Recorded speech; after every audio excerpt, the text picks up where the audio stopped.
512 adhérents du Monaco Economic Board étaient présents ce jeudi après-midi pour l'Assemblée générale.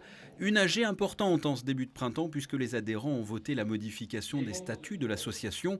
Une modification avec pour objectif de créer un poste de directeur général exécutif, un rôle que tiendra désormais Guillaume Rose.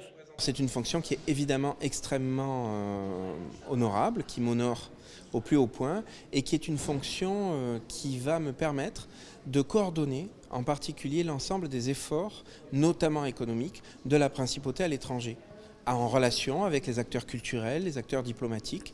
Et cette coordination devrait déboucher d'ici peut-être 1 an et demi à 2 ans maximum à une véritable action commune de l'ensemble des efforts de tous les acteurs de la principauté de Monaco à l'étranger. Les adhérents du Monaco Economic Board ont vécu, là encore, un moment historique.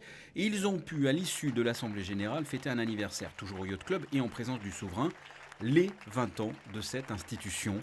Tout d'abord appelée la CDE, Chambre de développement économique, et depuis 4 ans, MEB, le Monaco Economic Board. 20 ans, c'est beaucoup et c'est très peu à la fois. Donc on n'est pas si vieux que ça.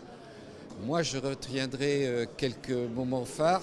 D'abord, l'adhésion à la Chambre de ICC, la Chambre de commerce internationale, sous la présidence de Michel Pastor. Ensuite, la différenciation entre Monaco Chambre de commerce et Monaco Agence d'investissement par Franck Biancheri. Et puis après, la création, je dirais, l'idée du Team Monaco,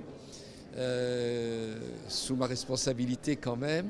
Et ce Team Monaco a amené à cette fameuse coordination des entités publiques et parapubliques dont nous sommes en charge et qui va s'élargir pour les 20 ans suivants. Voilà.